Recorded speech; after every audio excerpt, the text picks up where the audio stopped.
U D എഫിൻ്റെ seat വിഭജനം കഴിഞ്ഞ ദിവസം പൂർത്തിയായി. ഞങ്ങൾ വേറെ ചില വിസ്മയങ്ങളൊക്കെ ചില മണ്ഡലത്തിലുള്ളതുകൊണ്ടാണ് അത് ഡിലേ ചെയ്യിപ്പിച്ചത്. അപ്പോൾ അതനുസരിച്ച് 95 സീറ്റുകളിൽ ഇന്ത്യൻ നാഷണൽ കോൺഗ്രസ് മത്സരിക്കും, 27 സീറ്റുകളിൽ ഇന്ത്യൻ യൂണിയൻ മുസ്ലിം ലീഗ് മത്സരിക്കും, 8 സീറ്റുകളിൽ കേരള കോൺഗ്രസ് ജോസഫ് വിഭാഗം മത്സരിക്കും. അവർ ഇടുക്കി ഏറ്റുമാനൂർ സീറ്റുകൾ ഒരു പ്രാവശ്യത്തേക്ക് കോൺഗ്രസ്സിന് വിട്ടു തന്നിട്ടുണ്ട്. മാത്രമല്ല തൃക്കരിപ്പൂർ അവർ മത്സരിച്ച തൃക്കരിപ്പൂർ സീറ്റ് കോൺഗ്രസ്സിന് വിട്ടു തരികയും പകരം ഞങ്ങൾ അവർക്ക് കാസർഗോഡ് ജില്ലയിലെ തന്നെ കാഞ്ഞങ്ങാട് അവർക്ക് വിട്ടുകൊടുക്കുകയും ചെയ്തിട്ടുണ്ട്. RSP 5 സീറ്റുകളിലാണ് കഴിഞ്ഞ പ്രാവശ്യം മത്സരിച്ചത്. ആ 5 സീറ്റുകളിലും ഇപ്രാവശ്യം അവർക്ക് കൊടുത്തിട്ടുണ്ട്.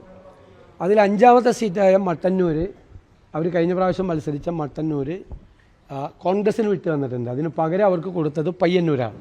പക്ഷെ പയ്യന്നൂർ ഈ പ്രത്യേക സാഹചര്യത്തിൽ RSP സ്ഥാനാർത്ഥിയെ മത്സരിപ്പിക്കാതെ സ്വതന്ത്രനായി മത്സരിക്കുന്ന C. കുഞ്ഞകൃഷ്ണന് പിന്തുണ കൊടുക്കാൻ വേണ്ടിയിട്ട് RSPയും UDFും തീരുമാനിച്ചിട്ടുണ്ട്.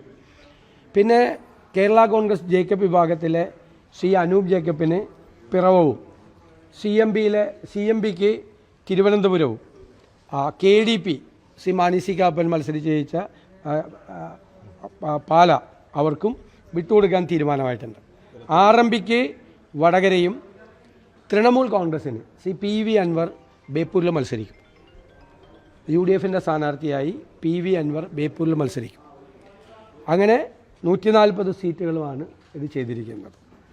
കോൺഗ്രസ്സിന് കിട്ടിയ 95 സീറ്റുകളിൽ ഉള്ള സ്ഥാനാർത്ഥികളെ നമ്മൾ തീരുമാനിക്കും. സ്വതന്ത്രരെ പിന്താങ്ങേണ്ട മണ്ഡലം ഏതെല്ലാമാണെന്ന് കോൺഗ്രസ് സെൻട്രൽ ഇലക്ഷൻ കമ്മിറ്റിയുടെ അനുവാദത്തോടു കൂടി ഇന്ന് തീരുമാനമെടുക്കും. 40 പെൻഡിംഗ് ഉണ്ട്. 55 സീറ്റുകൾ എന്ന് പ്രഖ്യാപിച്ചു. ഈ 95-40 സീറ്റുകൾ ഇനി പെൻഡിംഗ് അല്ല, അത് എന്നത്തേക്കാണ്? അല്ല, അത് ഇന്ന് തന്നെയാവും. ഇന്ന് തന്നെ എല്ലാം പൂർത്തിയാവും. അതെ അതെ അതെ ഇന്ന് കൂടുതൽ 3.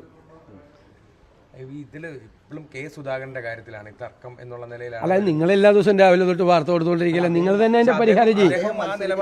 നിങ്ങൾ ചെയ്ത് ഞങ്ങൾ എന്താ പറയണം? ഞങ്ങൾ എത്ര പ്രാവശ്യം നിങ്ങളോട് എല്ലാ ദിവസവും പറയും. നിങ്ങൾ എല്ലാ ദിവസവും ഞങ്ങളോട് എന്തിനാ ചോദിക്കണം? അത് MP-മാർ മത്സരിക്കണമോ വേണ്ടയോ എന്ന് തീരുമാനിക്കേണ്ടത് സംസ്ഥാന നേതൃത്വമല്ല.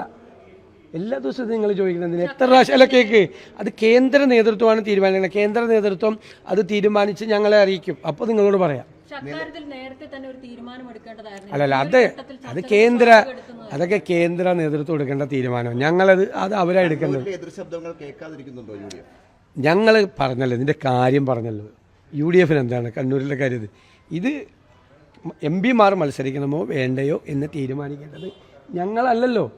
നിങ്ങൾക്കിതെല്ലാം അറിയാവുന്ന ഡൽഹിയിൽ പ്രവർത്തിക്കുന്ന മാധ്യമപ്രവർത്തകരല്ലേ നിങ്ങളിതെല്ലാം അറിഞ്ഞുകൊണ്ട് അല്ല, ഞാൻ അല്ല അങ്ങനെ ചോദിക്കല്ലേ?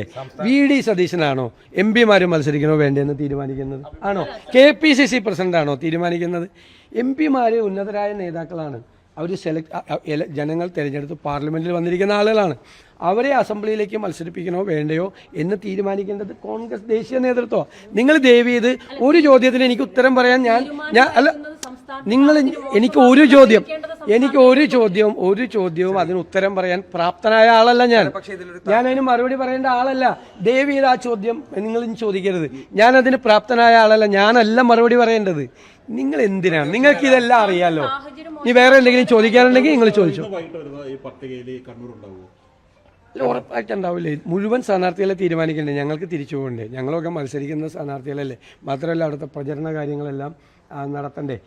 ഞങ്ങൾ ഇവിടെ ഇരുന്നുകൊണ്ട് തന്നെ ഒരുപാട് കാര്യങ്ങൾ ചെയ്യുന്നുണ്ട്. നേരത്തെ തുടങ്ങിയതാണ്. നല്ല രീതിയിൽ UDF വലിയ ആത്മവിശ്വാസത്തോടെ പോകുന്നുണ്ട്. ഞാൻ ചോദിക്കട്ടെ, നിങ്ങൾ കഴിഞ്ഞ ഒരു ദിവസം വൈകിയപ്പോൾ എന്തുകൊണ്ടാണ് വൈകിയതെന്ന് വ്യക്തിപരമായി നിങ്ങൾക്ക് എല്ലാവർക്കും അറിയാം. ഞങ്ങളുടെ ഇടയിലുള്ള തർക്കം കൊണ്ടല്ല വൈകിയതെന്ന് നിങ്ങൾക്ക് എല്ലാവർക്കും അറിയാം. ഡൽഹിയിലെ എല്ലാ മാധ്യമപ്രവർത്തകർക്കും അറിയാം.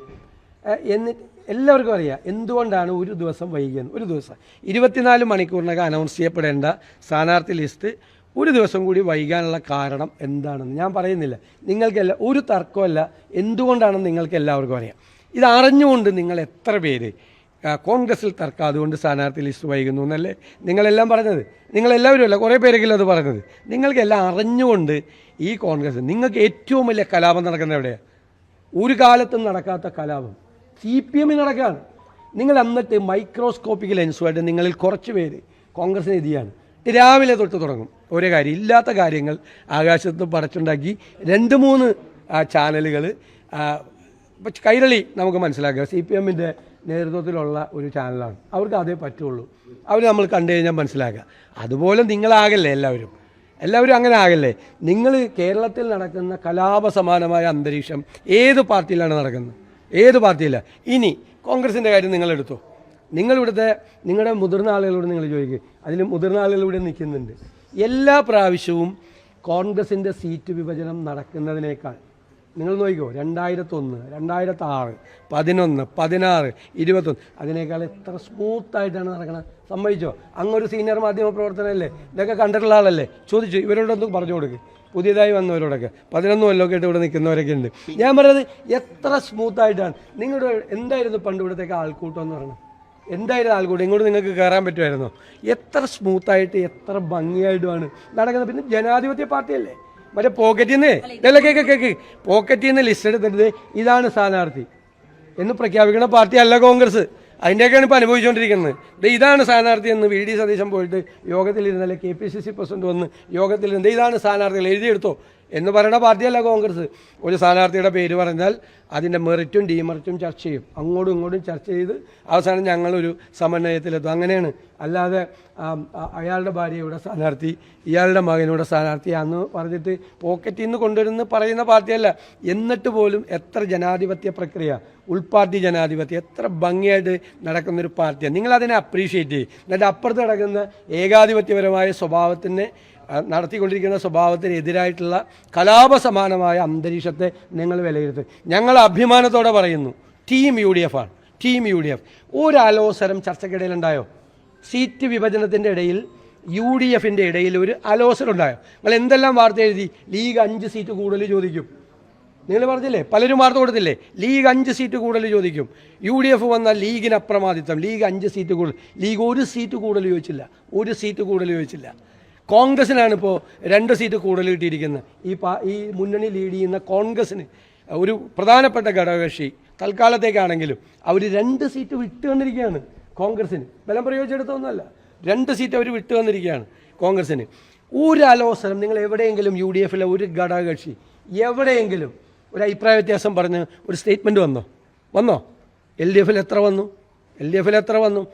UDF ടീം UDF എന്ന് പറഞ്ഞാൽ ടീം UDF. ഇനി 2 കോൺഗ്രസ്സിൽ ഞാൻ അഭിമാനത്തോടെ ഞാൻ KPCC പ്രസിഡന്റിനെയും ദേശീയ നേതൃത്വത്തെയും കേരളത്തിലെ കോൺഗ്രസ് നേതാക്കളെയും അഭിനന്ദിച്ചുകൊണ്ട് പറയുന്നു, ഒരു കാലത്തും ചെറിയ കാര്യങ്ങളൊക്കെ ഉണ്ടാവുമല്ലോ. കാരണം ഗാലക്സി ഓഫ് ലീഡർഷിപ്പ് ഉള്ള പാർട്ടിയാണ് കോൺഗ്രസ്. ഒരുപാട് നേതാക്കന്മാരുള്ള പാർട്ടിയാണ്. ഞങ്ങൾ അഭിമാനമാണ്. അവരാണ് ഞങ്ങളുടെ അസറ്റ് ഉള്ള പാർട്ടിയാണ്. അതിന് ഈ കഴിഞ്ഞ 5 പ്രാവശ്യത്തെ നിയമസഭാ തെരഞ്ഞെടുപ്പുകളിൽ ഉണ്ടായത് അത്ര ഒരു അലോസരം പോലും ഉണ്ടായില്ല. പിന്നെ കാര്യങ്ങൾ കാണുമല്ലോ. ഇപ്പോൾ ഒറ്റ വിഷയമാണല്ലോ, അത് ദേശീയ നേതൃത്വം തീരുമാനിച്ചാൽ അതിൻ്റെ അകത്തൊരു ഫൈനാലിറ്റി വന്നു.